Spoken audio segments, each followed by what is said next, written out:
ملت اسلامیہ السلام علیکم۔ لمحے فکر میں آپ کا اپنا یوسف بابا۔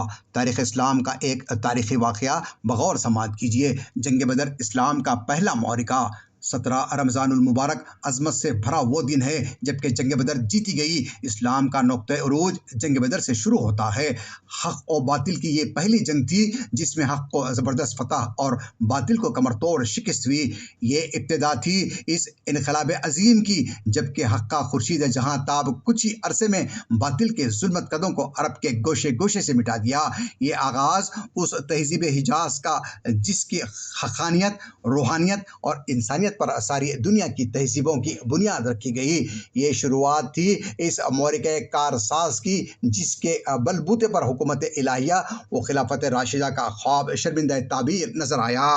یہ وہ جنگ ہے جس میں مدینے کی ایک مٹھی پر جماعت نے عرب کے سرداج قبیلے قریش کو شکست دے کر یہ ثابت کر دیا کہ فتح و نصرت کا انحصار لشکر کی کثرت، اسلحہ کی فوقیت یا سر و سامان کی افراد پر نہیں بلکہ جذبہ ایمانی، شوق شہادت، قیادت رسول صلی اللہ علیہ وسلم اور رحمت ربانی پر تھا۔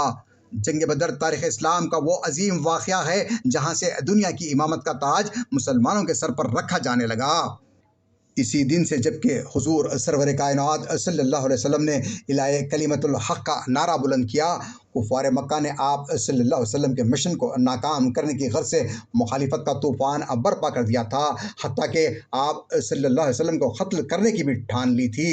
حضور صلی اللہ علیہ وسلم نے انتہائی حکمت عملی و تدبیر اپنی جان بچا کر مکے سے ہجرت فرمائی اور مدینے کو ایسا مرکز بنا لیا جہاں سے توحید اور رسالت کی شعاعیں چاروں طرف پھیل سکی۔ حضور صلی اللہ علیہ وسلم کی ہجرت قریش کے حق میں ایسا کار ضرب تھا وہ دل ملا اٹھے۔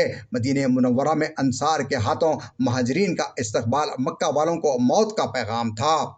جب آپ صلی اللہ علیہ وسلم مکے میں تشریف فرما تھے، کفار کا پلہ ہی بھاری تھا۔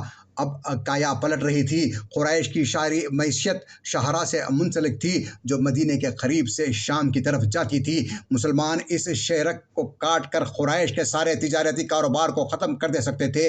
پرانے نظام کی جہالت، تنگ نظری و تعصب کے بھنور میں معاشی مصیبتوں کا نیا شوشہ جلتی آگ پر تیل چھڑکنے کے مصدق تھا۔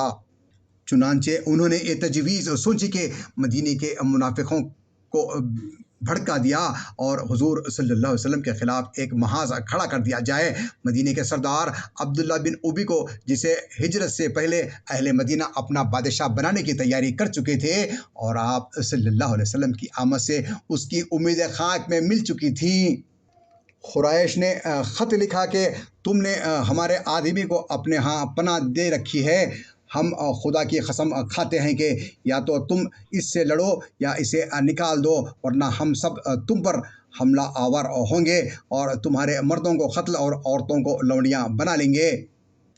عبداللہ بن ابی اس جال میں پھنسنے والا ہی تھا کہ حضور صلی اللہ علیہ وسلم نے ضروری حکمت عملی سے روکا۔ معاذ نے کہا اگر تم مجھے عمرے سے روکو گے تو ہم تمہاری تجارت کا راستہ بند کر دیں گے۔ شعبان 2 ہجری میں مکے کا ایک بہت بڑا تجارتی قافلے کا سردار ابو سفیان تھا۔ یہ سوچ کر کہ مسلمان اس قافلے پر حملہ کر دیں گے، اس نے ایک آدمی کو مکے کی طرف دوڑایا تاکہ وہاں سے مدد لے آئے۔ یہ شخص مکے میں کوہرام مچا دیا اور ایسی غلط وحشت ناک خبر دی کہ قریش کے تمام بڑے بڑے سردار جنگ کے لیے تیار ہو گئے۔ تقریباً 1000 کی فوج فوراً بڑی شان و شوکت سے نکل پڑی۔ شراب کے پیپے اور رقص و سرود کی لونڈیاں ساتھ لیں۔ حضور صلی اللہ علیہ وسلم ان حالات سے باخبر تھے۔ فرمایا کہ گھڑی آ پہنچی ہے۔ یہ سخت نازک وقت تھا۔ مہاجرین قلیل تعداد میں تھے، بے سر و سامان تھے، غیر تربیت یافتہ تھے، منافقوں کی بہتات تھی، یہودی قبائل برسر مخالفت تھے۔ مشرکین کا ایک اچھا خاصا طاقتور عنصر موجود تھا۔ تمام قبائل اور قریش سے ڈرے ہوئے تھے۔ ان حالات کو جانتے ہوئے حضور صلی اللہ علیہ وسلم کا عزم راسخ نہیں ڈگمگایا۔ حضور صلی اللہ علیہ وسلم نے مہاجر و انصار کو جمع کیا اور فرمایا کہ شمال کی طرف سے تجارتی قافلہ آ رہا ہے اور جنوب کی طرف سے لشکر قریش آ رہا ہے۔ اللہ کا وعدہ ہے کہ ان دونوں میں سے کوئی ایک شخص تمہیں مل جائے گا، بتاؤ تم کس کے مقابلے میں چلنا چاہتے ہو؟ ایک بڑے گروہ نے خواہش کی کہ قافلے پر حملہ ہو، اور آپ صلی اللہ علیہ وسلم کا منشا کچھ اور تھا۔ سوال دوبارہ دہرایا۔ مہاجرین نبی کریم صلی اللہ علیہ وسلم کا ارادہ تاڑ گئے۔ ان میں سے ایک نے کہا، یا رسول اللہ، جدھر آپ کا رب حکم دے ہم اس طرف چلنے تیار ہیں۔ ہم آپ کے ساتھ جانیں لڑائیں گے جب تک کہ ہماری ایک آنکھ بھی گردش کر رہی ہو، مگر لڑائی کا فیصلہ انصار کی رائے کے بغیر نہ ہوگا۔ آپ صلی اللہ علیہ وسلم نے ان کی طرف مخاطب ہو کر وہی سوال دہرایا۔ سعد بن معاذ بول اٹھے، قسم ہے خدا کی، اگر آپ صلی اللہ علیہ وسلم ہمیں لے کر سمندر جا پہنچے اور اس میں اتر جائیں تو ہم آپ کے ساتھ کودیں گے۔ فیصلہ لیا گیا کہ قافلے کے بجائے قریش کا مقابلہ ہو۔ یہ معمولی فیصلہ نہ تھا۔ کل تعداد صرف 313 تھی۔ صرف 2-3 کے پاس گھوڑے تھے۔ ایک اونٹ پر 3-3 4-4 اشخاص باری باری بیٹھے تھے۔ صرف 20 آدمیوں کے پاس لوہے کا فوجی لباس تھا۔ عزیزان ملت اسلامیہ، واقعہ بڑا طویل ہے، بقیہ حصہ انشاءاللہ سیکنڈ پارٹ میں سماعت کیجیے۔ آج بھی ہو جو ابراہیم سا ایما پیدا، آگ کر سکتی ہے انداز گلستہ پیدا۔